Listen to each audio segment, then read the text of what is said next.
Hello, and welcome to another Alan and Daniel show. It's funny, we just did one last night. And this time we're going to talk about the Ubuntu Global Jam. I'm getting a bit of echo from Alan, I'll put my headphones on then. but it's not too bad. There we go. Fixed. All right. Can the people on IRC let us know if this is... No, looks like it's working. Perfect. All right. So for those of you who joined in through ubuntuonair.com, there's this chat widget below the video. It would be fantastic if you would just put your favorite nickname in there, hit the join button, because that's how you can ask all the questions you might have or give us feedback. So yeah, we're looking forward to that. Which channel are we on? Is it Ubuntu on Air? Yes, we can be. Yeah, looks like it. All right. So, Ubuntu Global Jam. It's an event we've had for the last 6 or 7 years. I can't quite remember. This time it's going to be from the 12th to the 14th of September, so that's a bit more than 2 weeks. And it's going to happen over the entire weekend. We're going to have teams from around the world come together, have events where they do something with Ubuntu, have fun, get together as a group. So, in the past, what kind of activities did you have when you were jamming? Me personally, Yep. I've never been to a global jam. Wow. So this is new to me. Right. I've only ever participated remotely. So we had one. We actually had two on one day on one occasion in the UK, at different ends of the country, and they used. I think they had a projector at each end. Wow. And just so that everyone could feel like they were in the same room, they just had a machine with Skype running, projecting, the opposite end. So, it made the room bigger because there were, the people from London felt like they were in Manchester and vice versa. And also it lends itself to doing like competitive things, like, pitting two teams within one country against each other who can triage the most bugs or do the most translations or, whatever. And tracking what you're doing, for the point scoring thing was just done via like tags on bugs and things like that. So it wasn't like a Wow. massively onerous scoring system, but it was a nice way to motivate people to, that little competitive edge that people sometimes have. But I was not at either of those locations, so I was just contributing and keeping in contact via IRC because we had a separate IRC channel just for that. I think probably there was a bit of discussion, if I remember rightly, at the time about whether we should use our loco team IRC channel. Or whether we should have an entirely separate channel, because if there's lots of discussion in the IRC channel, it can be disruptive to whatever else is going on. So if there are people giving support or discussing other things, then if there's lots of people chatting, it can be disruptive. So some people might want to have a separate Ubuntu loco team dash UGJ or something like that, or jam or something like that. Or whatever you want to call it, really. But that way, you can, if you have a separate channel, you can keep up with what's going on. Another good thing to do is having an Etherpad. In the past, we used to use Gobby as a collaborative text editor, but that's fallen out of favour for a few years, and now people tend to use Etherpad. And so we used to use this for tracking who's doing what, and the list of things that would be really cool to do.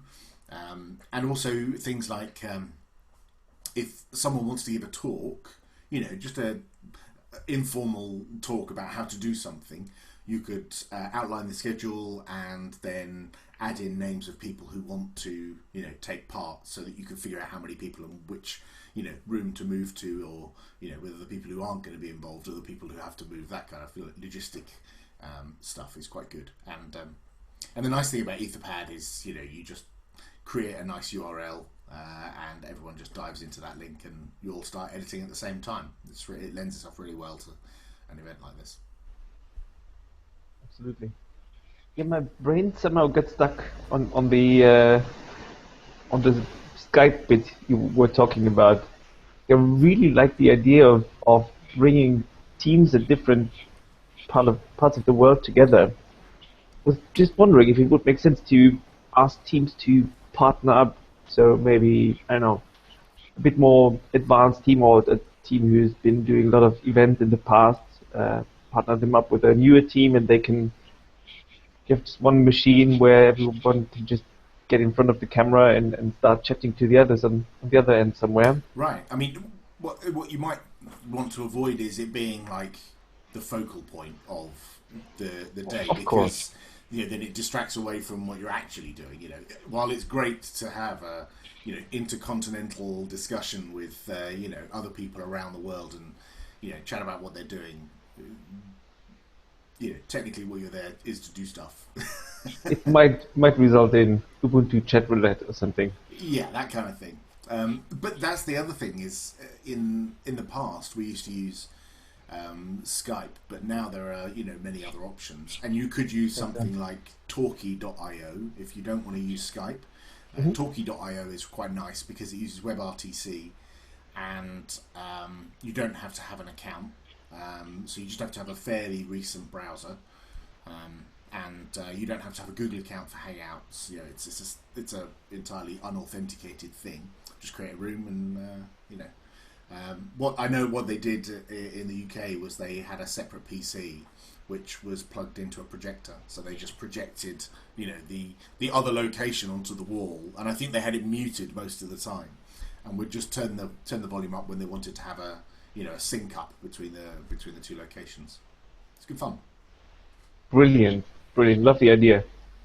Maybe I should take notes, because we're going to have another session of this later on at 19 UTC with Mike Hall and Nick Skaggs leading the charge. So I'm just going to leave a note for them. Maybe they can suggest the same thing.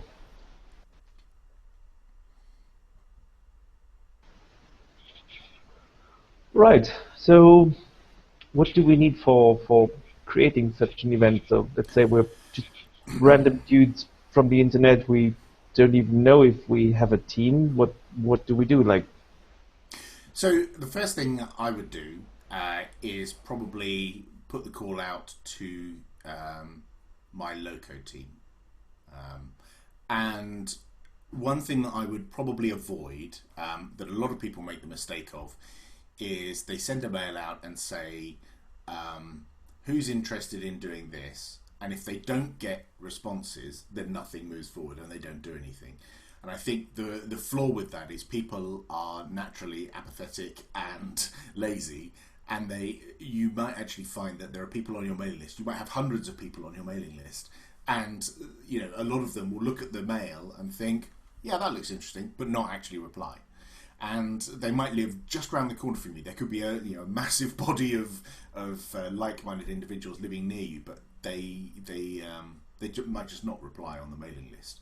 So I would say if you're interested in doing one of these, ping a mail to your loco team and reach out to people who are in your social circle who are also interested in the same kind of thing, and ask if they're interested, but also whether you get a reply or not, organise an event anyway, and if you end up with multiple events happening, spread out around the country, brilliant. You don't have to worry about stepping on people's toes. It's perfectly reasonable to have 2 or 3 of these events around the place. 2 or 3 small events with 3 or 4 people in is way better than no events, because nobody replied to the mail and everyone thinks someone else is going to do it. So I would take control and just find a little place, whether it's we'll talk more about locations a little bit later, but find somewhere to run it, and just get on and do it. I wouldn't. The other thing is, I wouldn't worry too much about getting any kind of official approval or anything. I know a lot of loco teams and a lot of groups like to have a lot of process and a lot of control about what is an official event as far as their loco is concerned.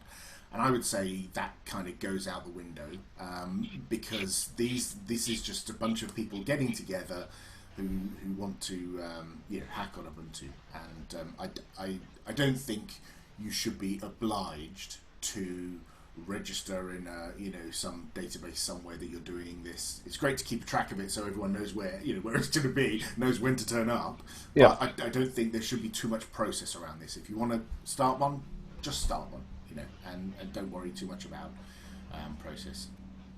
Yeah, you don't need permission from anyone to run an event like this. And maybe you can just, as Alan said, send an email to your local saying, I'm looking at this day, this time, this is how I want to do it. I would need help with the following, or you could ask, like, who's an expert with, I don't know, bug triage, for example, or who knows a bit about how to translate Ubuntu packages or how to do this and that. So you can already get together a group of experts who can then, introduce others to translations, documentation, or whatever else activities. We're also going to talk a bit more in a bit. So it doesn't really need to be a huge event. Like if you get 50 people together and you need to find a new room to accommodate all of them, that's a good problem to have. But if it's just you and your friends, that's great as well. Yeah, I think the 3 or 4 people sat around, a kitchen table at someone's flat is, just as useful and just as productive as 50 people in a giant room, all doing the same kind of thing. I think the size is not the most important. Number of bums on seats, as we call it, is not the critical factor. Doing it and having fun while you're doing it are the two things that I would say are more important. And what I really like about the event is that you're going to have a lot of people around the world at the same time doing something. So getting this vibe of there's this multitude of teams. There's maybe someone in Africa, somewhere in somebody else in Asia, and you just ask around, like, we're trying to triage some bugs. Who can help us with this? And you're going to get to know a lot of people. Yep. Right. The other thing, actually, I just wanted to finish off that the whole how you get it organised. Once you have made a decision on a venue and a date and a time that you're going to meet and all that kind of stuff, I would recommend you do your absolute best to stick to it, and don't worry about as I said, not getting lots of replies on the mailing list. If you as they said in a film once, if you build it, they will come. You set up the event. You turn up. It might well be that only 2 or 3 people turn up. That's great. It might be that a lot of people turn up. But I would, if you schedule an event, stick to it, and do turn up. And otherwise, it can be disappointing for people who've been watching the threads on the mailing list, I think. And people's situations change. On a weekend, it could be that someone's really busy, and then their plans fall through, and they think, oh, there was that thing going on, that Global Jam thing. I'll go along to that, and at the last minute turn up and not realise that the whole thing was cancelled because nobody else turned up. I think it's important, if you plan it, to go through with it. It also helps with promoting the event. Like if you announce this on your mailing list, somebody else might take your mail and forward it to some Linux user group, or print a poster and put it up in a bookshop or something.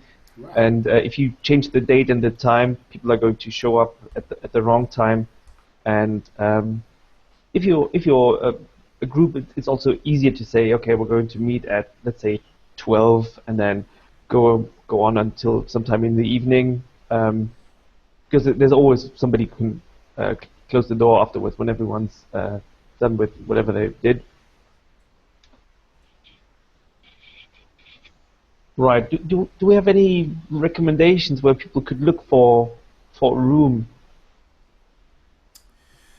So, yeah, this is tricky, and it varies around the world, really. Mm. You know, in where I live, I know if I were to go and ask anyone at any commercial premises, like a coffee shop or something, they would almost certainly be fine with people meeting up.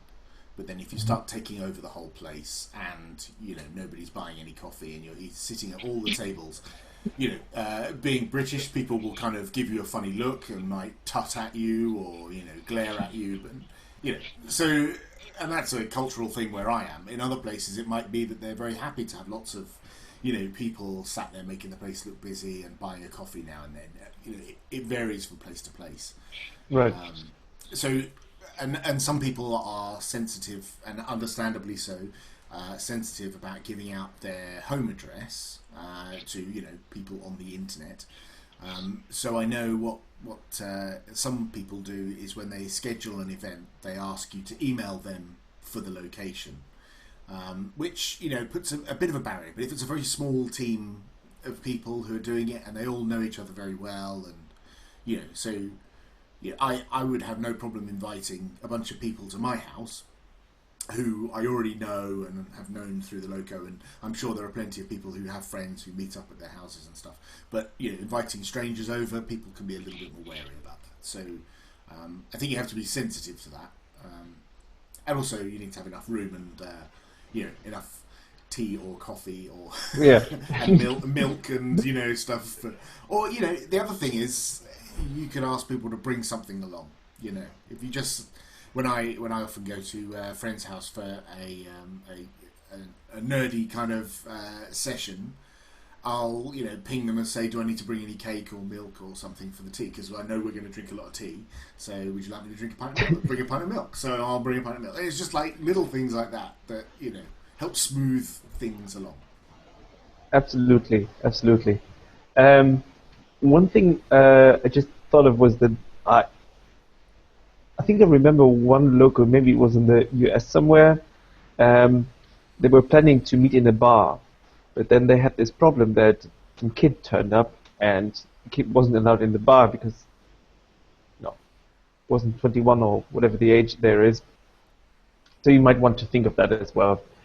What other teams have done successfully was to go into libraries or universities where they just talk to somebody who had something to do with computer sciences or something. Just go to the right department and tell them what you're doing, and most of them might be just okay with what you're planning to do. In bigger cities, you might also want to look at hacker spaces or co-working spaces where people get together. On most of the weekends, there's not much going on in these places anyway. So if you just ask them nicely, that should be all right. Most of them just have, or a company who does something with open source. They might have a conference room which is just sitting there on the weekend. So that might be an option as well. Right, and actually that the dates that we have, so we have 12th to the 14th of September, which is Friday, Saturday, Sunday, and we deliberately choose a weekend because people have jobs and commitments during the week, but we know people have commitments during the weekend as well. So that's why it's 3 days spread across Friday, Saturday, and Sunday, so that we try and make it possible for people to attend whatever their situation is. But what you don't feel you have to cover all of the days. It doesn't have to be a global jam of invite these people round on Friday and they're going to stay in your house until Sunday. That's that's not what it's aimed at. The idea behind having the 3-day period is that at any time you can get together over those 3 days and call it the Global Jam, and it might well be that by the end of the Saturday you think, well, we've got loads done, but there's some more we could do, and I'm not busy tomorrow. Should we meet up tomorrow and carry on?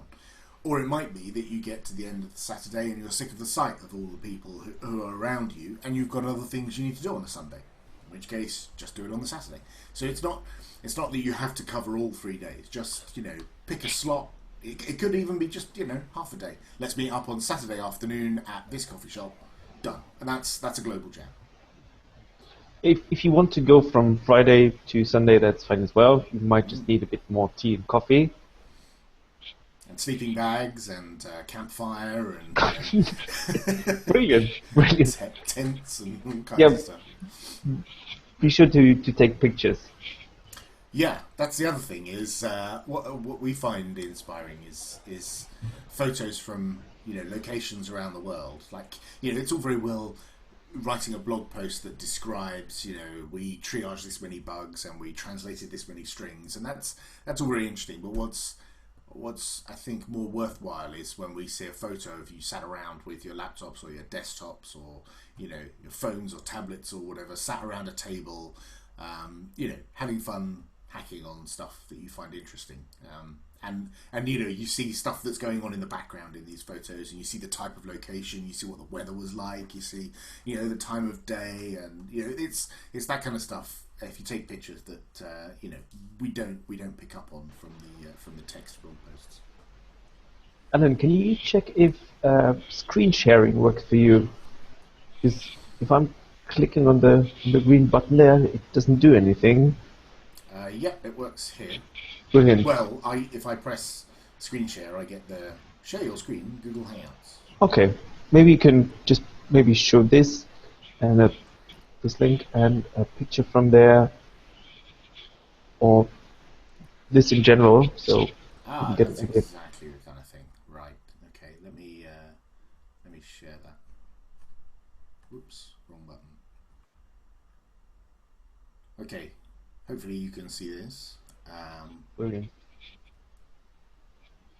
So they created a poster, a nice, colourful poster. I can't really zoom in on this very easily, but with what they're doing at their global jam, and it looks like they've listed a bunch of talks that they're giving at their jam with the date, time, location, all the necessary details. This looks like it was a monthly thing rather than a specific global jam, this event. Oh wow, and some press coverage as well. See, this is the kind of thing I like to see. People sat around listening to someone talk about Ubuntu. That's awesome. Yeah, this is the Myanmar team. And it's just great to see. In the past we had jams in all parts of the world, sometimes places I need to look up on the map. Yeah, I actually don't know where this is. So, yeah, this highlights my lack of geographical knowledge. No, next to Thailand. Oh, okay. Yeah. And this is just very, very inspiring to see the people care about Ubuntu. They want to give something back. They want to do something. What are you looking at? A USB cable tying someone's hair. That's brilliant. Excellent. Excellent. So yeah, the page we're currently looking at is local.ubuntu.com. That's also the place where you can find out if there's a team in your country or city, what's going on. If there's an event already planned, it's easy to use, and it's also where you can register an event if you plan to run one.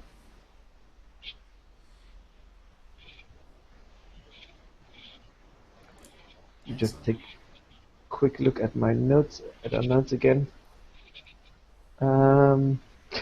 Okay, so yeah, regarding the venue or the location, you might also want to think about having network and power. If you already know that you're going to have loads and loads of people there, you might need some extra power strips, or just think about what might happen if Yeah, we generally have said to people in the past, everyone bring your own power strip, like four-way thing, knowing that some people will and some people won't, and then it generally averages out, and you end up with enough. So because if you're going to be hacking on laptops, a lot of people have laptops that don't hold a charge, so it's not that you can all sit around on your luxurious laptops that have lengthy battery life. Many of us have laptops that will last 10 minutes and then die. So it's a good idea to make sure you have plenty of sockets for everyone. Yeah. So you don't end up with people who can't actually do anything because their laptop's dead. And also on the network side, it's a good idea to maybe stick a note up on the wall if that's allowed, with the Wi-Fi network name and the password and all that kind of stuff. And if there's any credentials that need to be created, one of the things we've seen in particularly university locations is you have to pre-authorize access to the network. I know one of the universities near me, you have to give them your MAC addresses the day before an event. So if there's any kind of limitations like that, like you need to create guest accounts or you need to have the MAC addresses registered, then I would recommend you ping an email to everyone who's interested and say, look, just send me an email with your MAC address, and we'll get all that done, and get that done maybe a day or two beforehand. There'll always be people who come who didn't see the mail, or who bring an extra device and didn't realise they need a MAC address for their phone as well as their laptop, and that kind of stuff. That happens, and you need ways to work around that if possible. Yeah, in case you don't really have good network access, that's fine as well. Like, there's loads and loads of stuff you can do. For example, you could do some installer testing. So maybe the day before you would download an ISO and get that tested on a variety of machines, or in VirtualBox or somewhere. That's an option. Or if you have some folks lined up who can talk about Ubuntu, they could give a presentation. So don't let yourself be limited by lack of network or whatever it might be. You can still get together and learn a lot from each other. Something that I found very handy, a gadget that I now use, is this thing. It's a Zalman USB attached hard drive. So it's just like any other USB attached hard drive. But the nice thing is you can put ISO images on here and boot off of them. So you could have lots of different ISO images on here on this one drive, and then just plug it in with a USB cable and boot from it in order to do your testing. So you don't have to have lots of different USB keys floating around. The USB keys is a very inexpensive, easy solution, but if you have one of these, they're very handy for this kind of thing as well. Brilliant. But yeah, I would recommend downloading ISO images the day before, and if you've got enough resources, then by all means stick all the ISO images on a hard drive or something somewhere, so that everyone can get access to them. And if you've got a few USB keys, they only need to be 2 gigabyte USB keys. Sufficient for doing install testing. Yeah, and find your presenters early. That should be obvious, but maybe you want to do that in the first mail you send to your local team or your friends. So let's talk about activities next, because there's loads and loads and loads of stuff you can do. If you go to wiki.ubuntu.com/Ubuntu Global Jam, or just search for Ubuntu Global Jam on the internet, you're going to find a list of things that we suggest you do. You can obviously come up with whatever you want. It's a weekend where we all get together and do something with Ubuntu, try to make something better. So what we had on our list was translations. Obvious, and that should also be easy to do. If you have somebody there who's a bit more experienced with translations, that's obviously going to help. Give people a short introduction of what Launchpad looks like, how it all works, maybe which project to translate first, or if there's a glossary for your language, you might want to have a look at that first, or give people the link to it. That's one thing. The documentation team is always looking for help. So if you go to the documentation section on the Global Jam page, there's instructions for how you can help out there. What else do we have? Testing. Testing, we talked about it. Get the ISOs ready, or get people to upgrade to the newest version if they're adventurous. Although it's been running great for me in the last few weeks. I upgraded yesterday and I found 3 things broken already, so I need to file bugs for those. Your mileage may vary. Yes. Was it anything critical that was broken for you? No, I'm using the machine now to talk to you, so it can't be that bad. But right. Yeah, just things that weren't broken before and now are. So yeah, but the nice thing is I know where to file those bugs and how to do that, and that's all well documented. How to file a bug, and how to assign the bug, and how to get someone else to reproduce the bug and triage it and all that kind of stuff. That's all well documented. That's that's bread and butter stuff for a global jam. Is oh, this thing is broken. Where do I file a bug? That kind of stuff. The great thing is we also passed feature freeze now. That means that everyone's eyes are on bug reports right now. Everyone's busy polishing, so your bug reports, they will find somebody who can do something about them. Mm-hmm.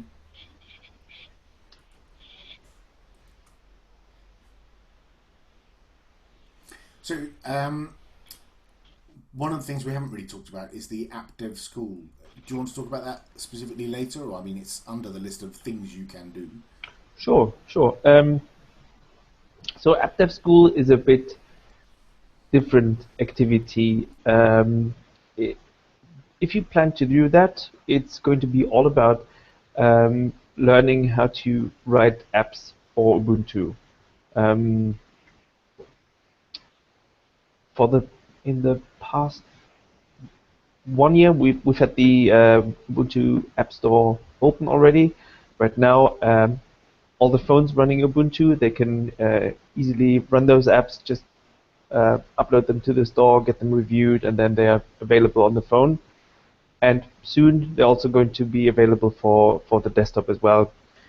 And in my mind, it's never been easier to write apps for Ubuntu. And the great thing is that as I said, you write the code once and it will run on the whole range of devices.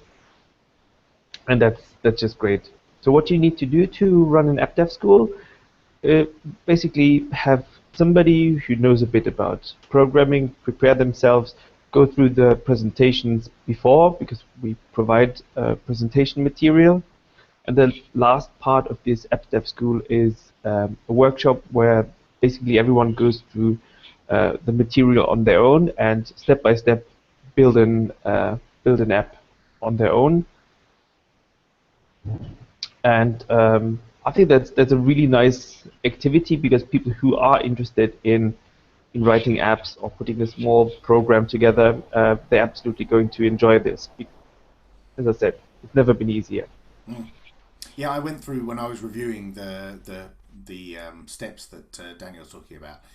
I went through, and there's a real sense of satisfaction that very quickly you can go from nothing, and for a very small amount of code you can get a functional application. It's a very simple application, but it's a functional application that you could build on to do something else, and it gives you the initial building blocks to then go off and make your own things. It surprised me how easy it was to get started. It's good fun as well. Excellent. I now have a big list of apps that I want to write, and I just need the time to do it. That's all. Yeah, maybe if you're having your event the entire day, you could do the workshop in the morning, and then afterwards pair up and write an app together. All right. So we've talked about documentation, translations, app development, testing, bug triage.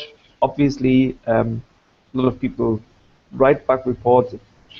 You can be part of the triage squad who takes care of looking at these bugs, tries to reproduce them. It's also something you can do. Packaging, also have links to packaging information and how to fix bugs there, how to get your patches accepted. That's all listed there as well. And let me see, did we miss anything? There's something actually that I've just noticed is missing. Hmm. It kind of vaguely comes under documentation, but providing support. So, for example, Ask Ubuntu, which is a really cool question and answer system like Stack Exchange. Um, you could visit Ask Ubuntu at any day of the week and search for unanswered questions, and you'll find some. And you could go through and answer some questions, look at the answers. Well, look at questions that already have answers, and determine which of the answers is most accurate. By trying them out, for example. Try and reproduce whatever problem the person's having, and then see which answer is correct, and then vote up the one that is the most accurate answer. Little things like that are valuable, because later on down the line, someone else who has that problem will search on the internet for that error message or problem that they're experiencing, and if we've got high quality answers on Ask Ubuntu with well upvoted answers, then that helps them solve their problem. It's brilliant. So and it's pretty straightforward. This is actually how I very first got involved in contributing to Ubuntu. I spent a large amount of time on Launchpad at the time. We used to do user support in Launchpad Answers, and I spent a huge amount of time answering questions there. And some of them were incredibly, what you would consider incredibly basic. How do I install this application, or where can I find the source code for this application, and stuff like that, where the answer is really simple, and once you've answered that question once, the same answer applies in lots of situations. But then there are more complicated ones, like I remember one where someone was trying to get a piece of Windows software working under Wine, and she was trying to get it working for her husband who was using Windows, and she wanted to prove that Linux could do the same thing. So she wanted to get this Windows software working under Wine, and there was some problem. And I went and downloaded the Windows software, installed Wine, and figured out what the problem was, and gave her this detailed reply. And that took a little bit of time, but that's now archived on the internet. If someone else wants to install that piece of software, then if they Google for it, they will almost certainly find that question and the answer. And it's a little investment that I did 6 years ago that may pay off for someone else, and I may never know if anyone has ever looked at that, but I like to hope that at some point someone did. Brilliant. Yeah, great idea. We should absolutely add that to the Global Jam page, so more people think of this. Okay, looking at the notes, we might want to talk a bit about promoting the event. Once you have the venue secured, you have a few speakers or people who arrange some talks, or you have it all figured out. What's next? So there's not a huge amount of time between now and then, so you're not going to get an article in a magazine, or because publishing deadlines mean that that won't happen. But you might be able to get a small advert in a local newspaper, in a tech section of a local newspaper. Often the other thing you could do is write a small article for a local newspaper. They're often clamoring for content, and if you've got ready-made content, a photo of what happens at an event.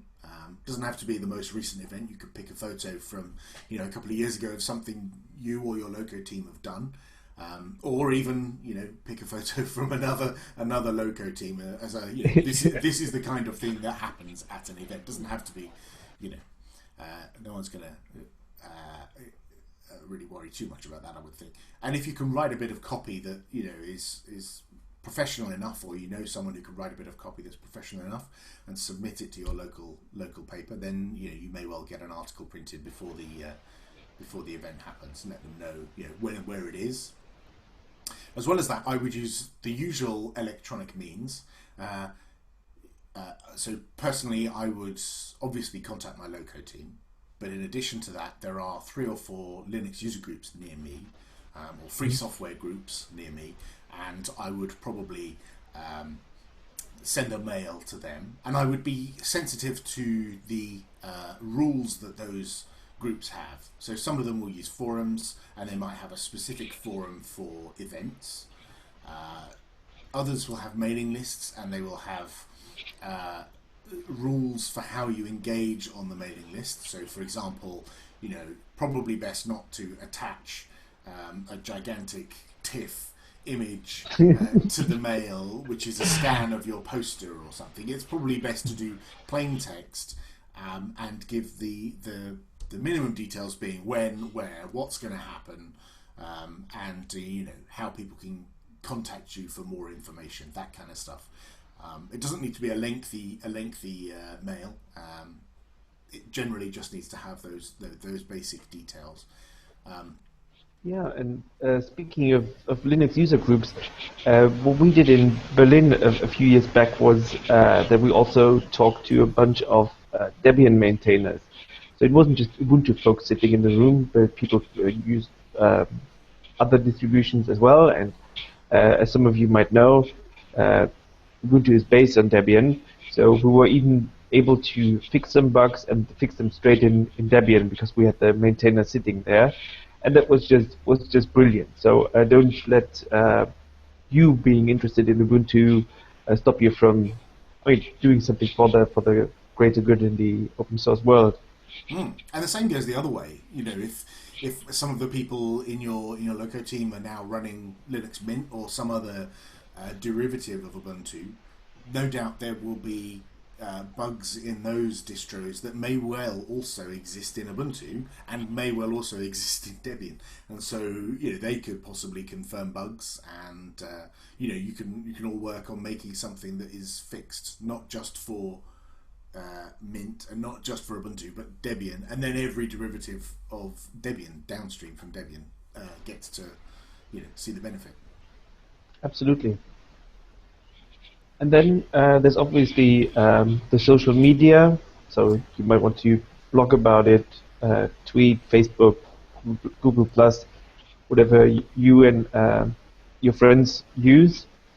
And as we mentioned earlier, the local team portal, so local.ubuntu.com, just put your event on there as well.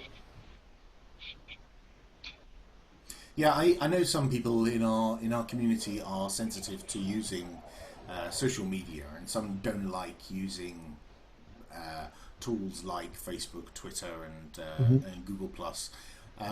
If that's the case, then you personally, if you're sensitive to that, you don't have to necessarily do it. If you don't have a Google Plus account, if you don't have a Twitter account, then find someone else in the group who does, and get them to post the details of the event. It shouldn't be an opportunity for a massive political argument about which social networks. You're trying to promote an event and get people to come along to the event. If you have other social networks that you use, that other people use, like Diaspora or Pump.io or Identica or anything like that, then use those as well. Use whatever means at your disposal to promote your event and get the word out without spamming, excessively. Yeah. And then there's if you're doing posters or flyers, you can just try to put them up on local bookshops, where all your Ubuntu friends usually hang out. These places. I think that's the key thing: is go that we've learned over the years is go where the audience is. Yeah. It's no good putting the poster in a locked filing cabinet in the basement, behind a sign that says "Beware of the leopard." You want to put the sign where where people are going to see it, and where people who might be interested in this event are going to see it, and that varies on each location. So for me, it might be in the library or local bookshop, or it might be the local newspaper. But for you, it could be some other means of communication. Maybe your friends don't use social media and they use print media. It's whatever's appropriate to you. There are no hard and fast rules on that one, other than make sure you promote it, and you let everyone know when, where, what the plan, and how to contact you to find out more. Yeah, and the same goes for maybe doing a small write-up after the event. So if you manage to take a bunch of pictures, you might just want to take a group photo, whatever you like, just do a small write-up and send something to the mailing list, or maybe again to the newspaper, so you reach all the people who missed the initial announcement and who are going to be there for the next time. Maybe also leave a link to your mailing list or to your website, so people can just find out when the next event is. It's also going to help. Something we missed earlier, you might want to arrange a lunch break. Just see how that works for you. Or as Alan said, just everyone brings tea and biscuits. That should work as well. Yeah, you got to think about the logistics of that and the security of your devices. Are you able to leave everything where it is and lock the room and go out and get a sandwich, or do you have to pack everything up again, and or can you leave one person behind, or you need to work the logistics of that out, so that it could be that you end up having to pack everything up, and then everyone's traipsing around the town with rucksacks full of laptops and things. You figure that one out yourselves. But I know in places I've been, we've had someone who stays behind who's perfectly fine with not leaving the room and is okay with guarding everything. But we've had other situations where we just lock the room and everyone leaves and disappears to the pub for an hour. But that's different culturally around the world. So pick whatever's most appropriate. Brilliant. Yeah, I think that's all we had. I just saw that it would probably make sense to leave something on the Ubuntu Global Jam page. If people still need help, I'm going to leave a bunch of links there, but you can obviously find us on IRC. You can mail the local council or the local contact mailing list. There's a lot of people who can help you organize events. Should have any questions. And there's also the session later on today at 19 UTC. You can also watch that one as well. Anything we missed to mention? I don't think so. I think we've covered.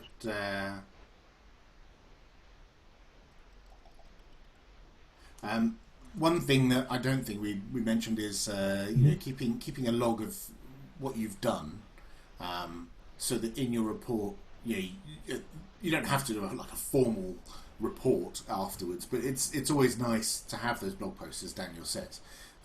But it's a good idea to maybe track, tot up at the end of the day how many bugs you guys filed, and how many translations you did, and just rough figures, just so that you can say, look what we did, look what we achieved in the time, or if someone did the app dev school and then went on to create a prototype application or something, maybe a couple of screenshots of that.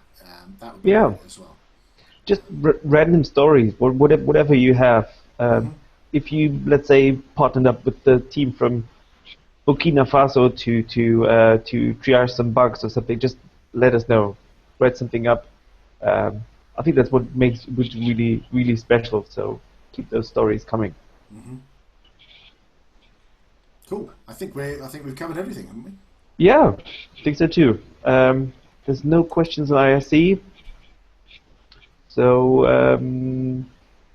yeah, we hope to see you all on the 12th to the 14th with a great event. And if you still have questions when you watch this later on, just have a chat with Mike and Nick later on at 19 UTC. Mm-hmm. Or come and ping us on IRC, you know where we are. Yeah, all right.